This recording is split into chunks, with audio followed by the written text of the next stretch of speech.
Thank you ডান্সাররা সবাইকে, thank you so much.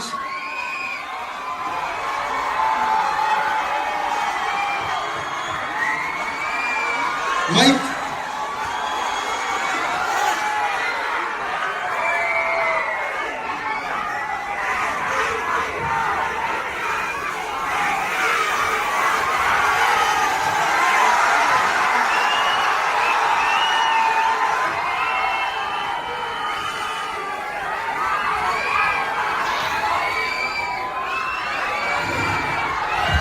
বড় বড় দেবতা, আমি কিছু বলছি না, প্লিজ বলো।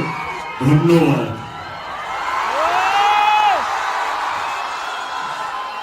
ধূমকেতুকে বাঁচিয়ে রাখার জন্য, ভালোবাসা দেওয়ার জন্য থ্যাংক ইউ সো মাচ।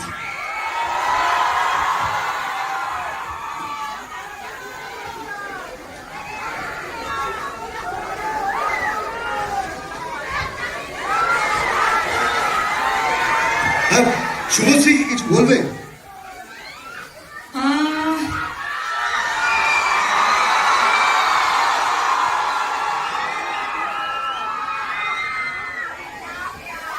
আমার সাথে ফ্রেন্ডশিপ করবে?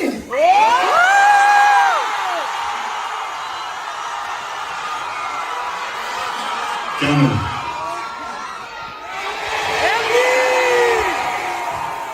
এমনি এমনি? আচ্ছা আচ্ছা, বুঝতে পেরেছি। তার মানে এমনিটা এমনি না, এমনিটা এখান থেকেই এসেছে। এবার বুঝতে পেরেছি আমরা। ওকে, থ্যাংক ইউ সো মাচ। এমনিটা এখান থেকে আসেনি, এমনিটা এমনি আসেনি। আমাকে বাড়ি ফিরতে হবে। না দেবদা, বসো। শুভশ্রী প্লিজ বসো তোমরা। হ্যাঁ, বসার জায়গাও আছে? অফকোর্স। বসার আগে আমি বলতে চাই, কিছু কিছু মানুষকে আমি ধন্যবাদ জানাতে চাই। প্রথমেই আমার পরিচালক কৌশিক গাঙ্গুলি। 2015-তে আমি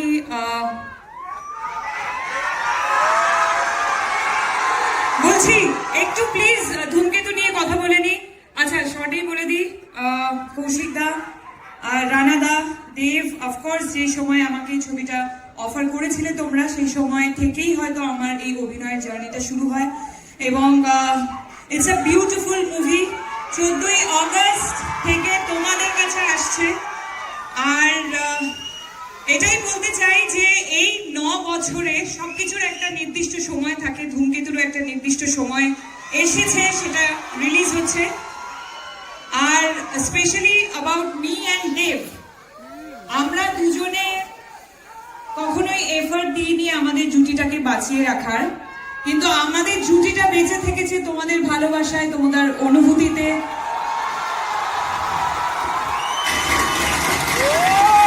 তোমাদের কান্নায়, তোমাদের হাসিতে, তোমাদের রাগে, তোমাদের সমস্ত অনুভূতিতে আমরা থেকেছি। তার জন্য অনেক অনেক অনেক ধন্যবাদ। Thank you. বাবা, এটার পর একটা কথা বলতেই হয় দেবদা, হ্যাঁ, আমরা আমাদের জন্মের আগে থেকে দেখেছি, আমার মা বাবার কাছে শুনেছি, আমরা সবাই উত্তম কুমার এবং সুচিত্রা সেনের জুটি নিয়ে কথা বলতাম। ওনারা একসাথে প্রচুর সিনেমা করেছেন। তারপরে আমরা দেখেছি বোম্বাদা আর ঋতুপর্ণা সেনগুপ্ত, ওনারাও 50-60টা সিনেমা একসাথে করেছে। তারপরে এত পপুলার একটা জুটি ওনাদের, তারপরেই যদি কোনো জুটি থাকে, আর সেটার জন্য এত উন্মাদনা তো আমরা দেখিনি কারোর জন্য। দেশুর জন্য তোমাদের কয়েকশো সিনেমা তো হয়ে গেছে একসাথে, মনে হয় কয়েকশো না, আমার 4টে ছবি হয়েছে। কি বলছো?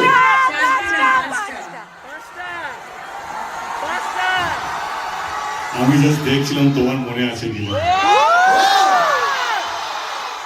আসলে 5টা নয়, 6টা। ধূমকেতুকে ভুলে যাও। ও ইয়েস। তুমি যেখানেই থাকো, যত বড়ই হও না কেন,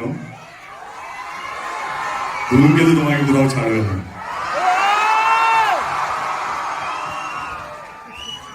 এবার প্লিজ তোমরা বসো। তোমার কোন প্রোফাইলটা, লেফট অর রাইট? সব প্রোফাইল।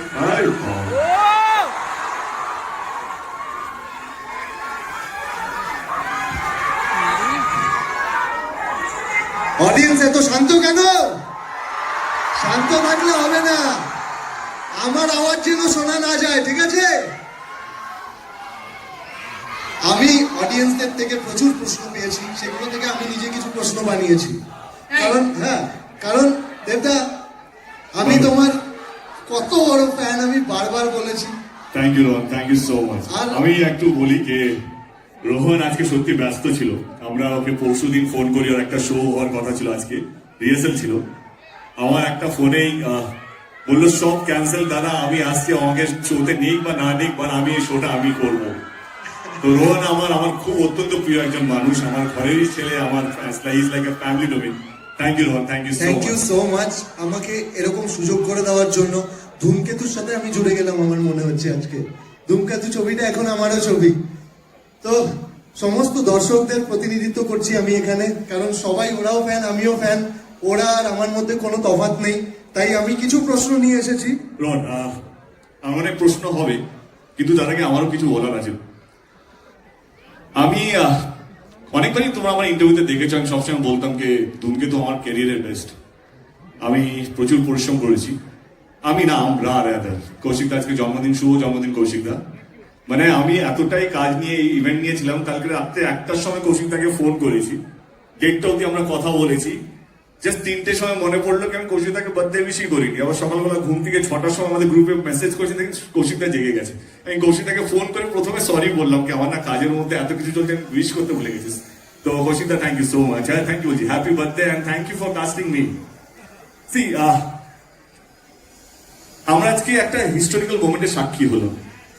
আমার মনে হচ্ছিল যে কেন আমরা একটা সেলিব্রেশন করব না, একটা ফেস্টিভ করতে, একটা সিনেমাকে নিয়ে যে উত্তেজনা, তাদের স্টারকে নিয়ে যে তাদের উত্তেজনা, আমি সেটাকে রেসপেক্ট বা ট্রিবিউট জানাতে চাইছিলাম। তো আজকের ইভেন্টটা হচ্ছে আপনাদের জন্য, যারা এখানে পৌঁছতে পেরেছেন, যারা টিকিট পেয়েছেন তাদের জন্য, এবং যারা পাননি, যারা বাংলা ছবিকে আগলে রেখেছে, বাঁচিয়ে রেখেছে, লড়াই করেছে তাদের জন্য। এটা team Dhumketu, team Dev entertainment ventures, team dark creative মিডিয়ার পক্ষ থেকে আমার সমস্ত শ্রোতা, আমাদের সমস্ত বাংলা ছবির দর্শক যারা নিয়মিতভাবে কোনো ইউটিউব বা কোনো পোর্টালে যেন ওয়েট না করে টিকিট কেটে হলে এসে ফার্স্ট ডে শো থেকে আরম্ভ করে 100 দিন 150 দিন কমপ্লিট করে, তাদের জন্য থ্যাংক ইউ সো মাচ। আমরা ভুলে গেছি ধূমকেতুকে, আমাদের অনেক জীবন পাল্টে গেছে, আমাদের চিন্তা ভাবনা পাল্টে গেছে, আমাদের মধ্যে দূরত্ব চলে এসেছে, ঝগড়া হয়েছে, অশান্তি হয়েছে, অনেক গ্যাপ বেড়েছে, কিন্তু আপনারা এই ছবিটাকে আগলে রেখেছেন। আমার সত্যি মনে হয় যে আমার বাবা আমার বোনকে সামনে দেখতে পাচ্ছি, হয় নাকি একটা পুণ্য কি তুমি জীবনে কিছু ভালো কাজ করেছো, সেটা ফল দেয়। আমি সবসময় বিশ্বাস করি বাবা মার স্ট্রাগলটা ভগবান তাদেরকে দেয় না, সেই ফলটা আমাকে দিয়েছে। নিশ্চয়ই কোনো একটা পুণ্য করেছিলাম বলে ধূমকেতুর মতন ছবি 10 বছর পর রিলিজ হওয়ার সত্ত্বেও এই উন্মাদনা, এইভাবে পাগলামি, মাতামাতি, আমি ভারতবর্ষে বলবো না, পৃথিবীতে এরকম একটা স্টেল ছবি 10 বছর পুরনো ছবিকে নিয়ে উন্মাদনা আমি আজ পর্যন্ত দেখিনি। ধূমকেতু আমাদের কাছে একটা ইমোশন। যদি আমি বুক চিরে দেখাতে পারতাম কি কতটা ভালোবাসা আছে এই ছবিটার প্রতি, তোমরা ভাববে because of Subhashree, because of so many thing. না না না, এই ছবিটা এমন একটা পরিশ্রম, আমি শুনছিলাম কৌশিকদা বলছিল কি এই ছবিটা শুধু আমাদের কাছে একটা সিনেমা নয়, কে একটা দারুণ লোকেশন, দারুণ কাস্টিং, যেটা আজকে বিশাল বড় একটা হিট জুটি, রানা সরকার, তার দারুণ একজন আমার মনে হয় ক্রিয়েটিভ মানুষ। শুধু আমাদের কাছে একটা সিনেমা নয়, এমন একটা জিনিস হয়ে দাঁড়িয়েছে ধূমকেতু আমাদের কাছে, সেটা ইমোশন বা শব্দ দিয়ে আমরা বোঝাতে পারবো না। আমার মনে হয় 14 তারিখে যখন আপনারা ছবিটা দেখবেন, আমি যে শব্দগুলো এখন বলছি অক্ষর অক্ষর আপনারা বুঝতে পারবেন ধূমকেতু কেন এতটা আমাদের কাছে প্রিয় একটা সাবজেক্ট। আমাদের রাগ, অভিমান আমরা সব ভুলে গিয়ে শুধু একটা ছবির জন্য আমরা এই মঞ্চতে এসেছি।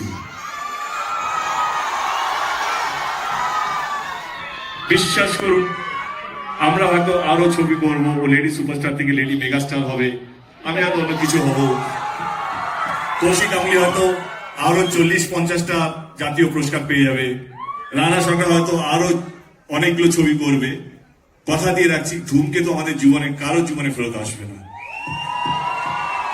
এবং আমি অ্যাজ এ প্রডিউসার ধূমকেতু কিছু দিতে চাইছিলাম, হয় না একটা 10 বছরের যন্ত্রণা, 10 বছরের একটা আবেগ। I also want to give something to ধূমকেতু। আজকের ইভিনিংটা আমার এই ছবিকে দেওয়া, এবং এই শ্রোতা যারা তোমরা বা যারা দর্শক যারা হয়তো আমাকে এখন লাইভ দেখছে বা রেকর্ডেড ভিডিও দেখবে, ডিলেট ভিডিও দেখবে, এটা আপনাদেরকে ট্রিবিউট জানানো। Thank you so much. আজকের দিনটা এরকম ভাবে আমাদের সঙ্গে মানে কি বলবো, সেলিব্রেট করার জন্য। Thank you so much.